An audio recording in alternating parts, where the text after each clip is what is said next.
Hey YouTube, Geigerman here with another Watchers of Realms video. Today we're going to take a look at our exclusive summon unit, Dahlia. Just going to take a look at her kit, and then we're going to take a look at her in some content. So we'll come down, we'll go to Cultist and Dahlia.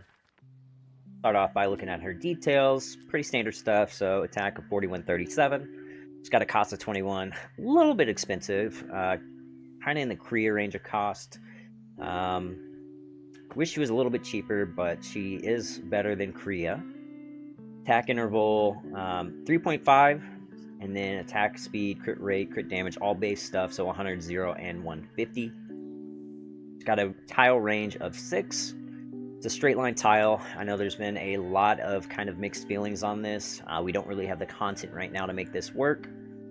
And you'll notice she gets 1 tile range for promotion. So she's at a 5 range, and then full promo puts her at a 6.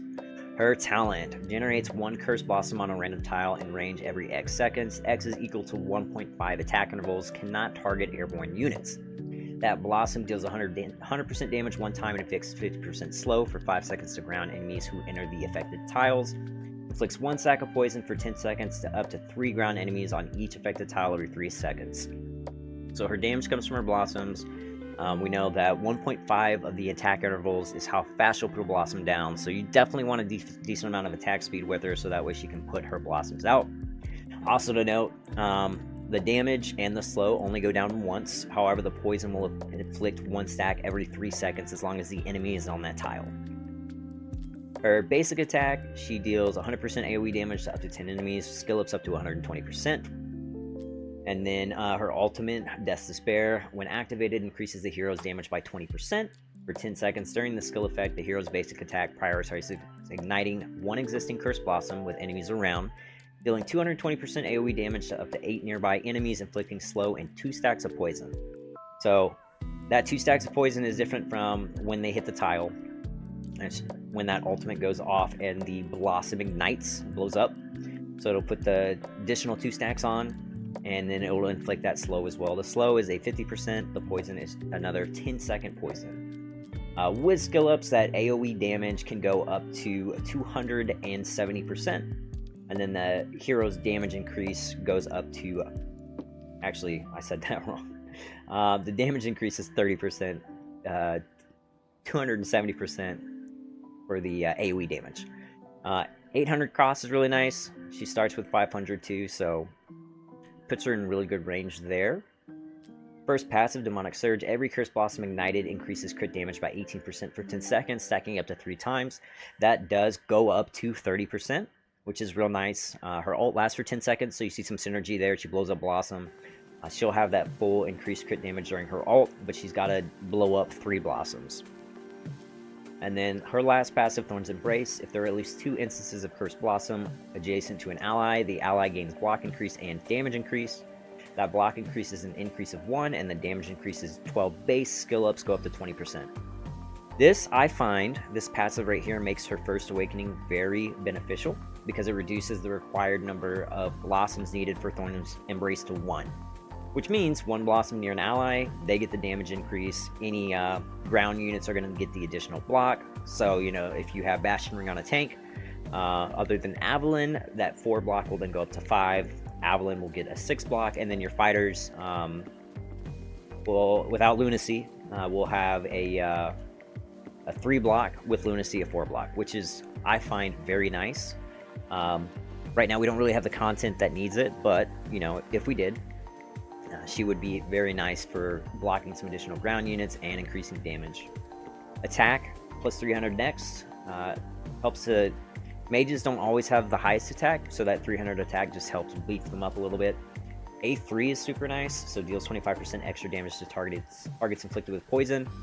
So if they're on a tile with a Blossom, they're getting poisoned, which means her auto attack, her basic attack, is just doing more damage to them.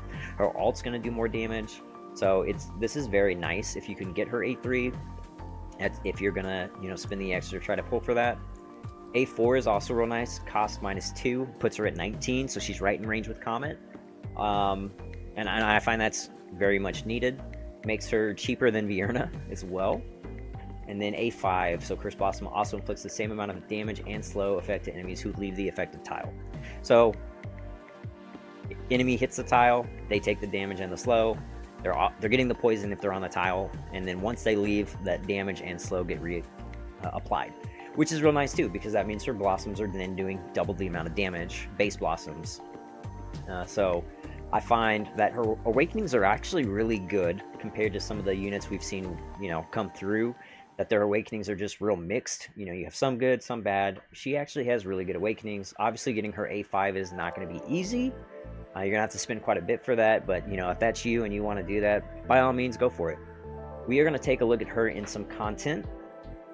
So we're going to take a look at her in Gear Aid 1. Gear Aid 1 is really any magic dealer. It's the best way to judge how well they do. So Power of Dominance is off, and we're just going to take a look at her. This is the team I'm going to roll with. I don't have a legendary Cultist Lord, so if you do, it's just further going to increase how much damage she does. But we'll use Abizu, and then Hollow for Rage Regen, Artemis for our heal block, Dahlia as our main damage dealer, and then Silas to help nuke the boss. Going to complement it with Esotericist, so Venoma strictly for her Lord bonus, Laurel for Rage Regen, Comet to help support damage, Dolores, and then our left side is going to be helped out a little bit with Leia for not only the healing but also her ult with Rage Regen and damage increase. This is fully live, running it. See how well we do. So we'll start off with putting her down. One thing that I like is she'll put a Blossom out here, which means the enemies coming through are evil little guys that do damage passively with their aura. They're going to take some damage coming through. Obviously, when the boss heals, that's going to hurt it a little bit, but yeah. Dolores will go next, so all my healers in Laurel are in Big. Next will be Comet to help support Dahlia. My mages are in Soulbound Arcana. I guess I should have showed Dahlia's set. We'll look at it after this, as long as it's clear. And then we're going to pop Laurel down real quick. And then we're just going to nuke. And then we'll hit our Laurel. So, if Laurel's ultimate is active when an ultimate is cast, the damage increase from her passive does not take effect. But if you pop her ultimate after the ults, they'll still keep that damage increase. So next will be Artemis. We don't really need the heal block right now, but Artemis is in a set of Soulbound Arcana as well. So we want to start getting his damage stacks up.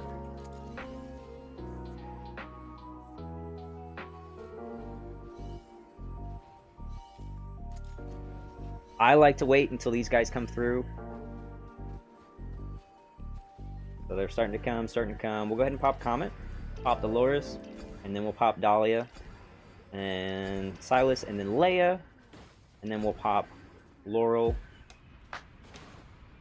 And you can see, stuff is just melting, right? It is just melting.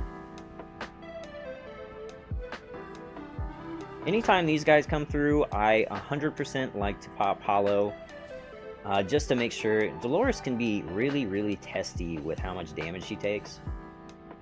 So, gonna melt these guys.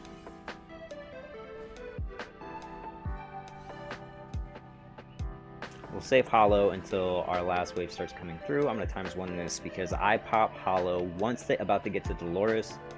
She's a squishy girl. She's so squishy. So we'll go ahead and pop that.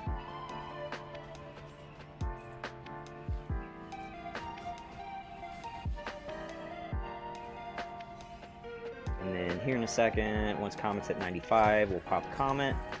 Boom.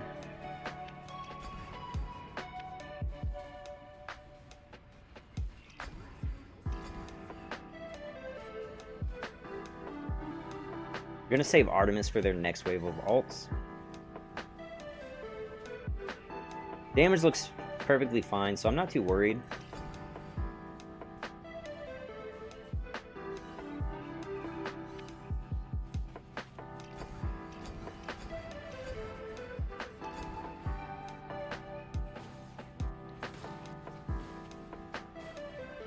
The dream would be that we can hold Silas until after these last two guys are dead. And I think we'll be able to. Oh yeah. So we'll go ahead and pop Silas, and he's just gonna nuke the boss.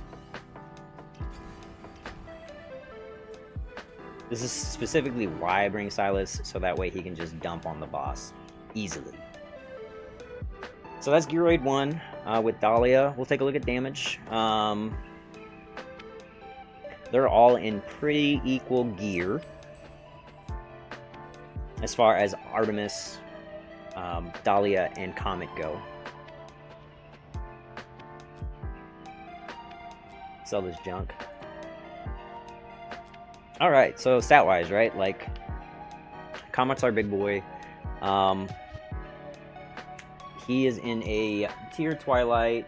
You know, he's a little bit better off than I think she is. She kept up damage-wise. And it's really important to note, like, Comet has a kit for dealing with AoE. He has his Obliteration Strike, you know, Infernal Plague bounces around. He is meant to do damage. Mine's A1, so I get the extra bounce. Dahlia kept right up with him. So, we'll actually take a look at both their gears so you can kind of see, like, they're pretty evened out.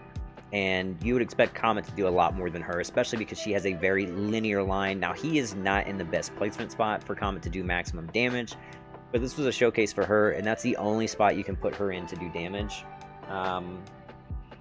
You can't really put her anywhere else. And then, yeah, let's see.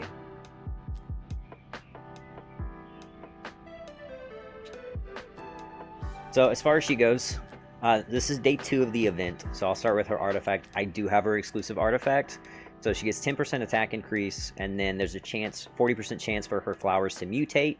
There's mutated 1. Why isn't that? What? Hello? Let's see if I could. No, I can't get it to blow up. Alright, well anyway, so there's 2 different flowers, Mutation 1 and Mutation 2. Mutated 1 just deals 50% damage per second to enemies on infected tiles, so now there is actually a dot that happens from the flower. The second one, can I get it this way? Let's go to Comet, and then, no, we won't be able to see it. I'm not sure. Anyway, doesn't matter too much. The second flower just blows up and does damage too.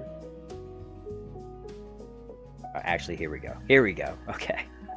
So yeah, you can see the Mutation 1 just deals, you know, 50% damage per second to enemies on affected tiles. That's a really nice damage increase because, you know, you get the poison and the slow, and then the initial first damage, and that's it. Now the flower can actually do some dot damage, some continuous.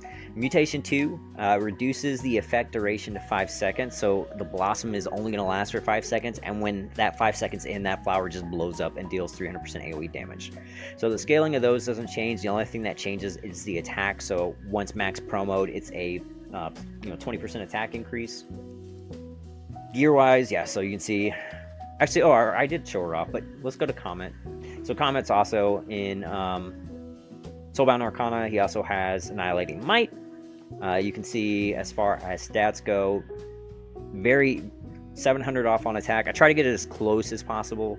He does have a faster attack interval, but his base attack interval is 2.6, not the 3.5. So she does actually have a lot more attack speed. Crit rate over 1% over, and then he does have some more crit damage. And I was okay with that for the sheer fact of when she blows those blossoms up, she's getting the additional crit damage. It's also important to note, if she gets a mutated 2 flower, she'll blow up that flower and get a crit damage increase. So her artifact I find is actually really good. And then he is in a 16 tier Twilight, so he's getting his attack increased by 24%. So he does get some additional there than her. If their artifacts were the same level, so hers was a 2 promo artifact, she would be at 14% additional attack. So a little bit better. It probably would put her more on par with him as far as damage goes, but they're not that far off. Of course, Comet is fully skilled, so he does also have the edge there. But yeah, you can see pretty close damage. She did really well. I thought she was going to be an extremely underwhelming unit, and I wasn't going to pull. I saved my pity specifically to pull 1 copy of her, and then I put her in some content, and then found out, wow, she's actually really good. But yeah, that's my my take on Dahlia. You know, overall, I think she's worth pulling for. If you have to choose between Dahlia and Anora, Anora's kit just looks really good. Plus, Anora's design is amazing. Not that Dahlia doesn't look amazing, but I think Anora is going to be the better unit. However, if you know you're pretty close into Pity, you want to just take some chances on it. You have some that you can spare. You have 2 weeks before Anora comes out. Definitely do that. I find Dahlia is worth it. She's also an exclusive unit, which means you're gonna have like 6 months before you can pull for her again. Though we don't know that for sure because we'll see when Lust comes around if they do that again. But yeah, go ahead and pull for her. She is good. She is worth it. She does do really good damage with her limited range. Eventually, we'll get content that she shines in. I'm very glad I have her. And yeah, that's my thought and take on it. If you have any questions, anything you'd like to know, leave me a comment and I'll get to answering that for you. Thanks, guys.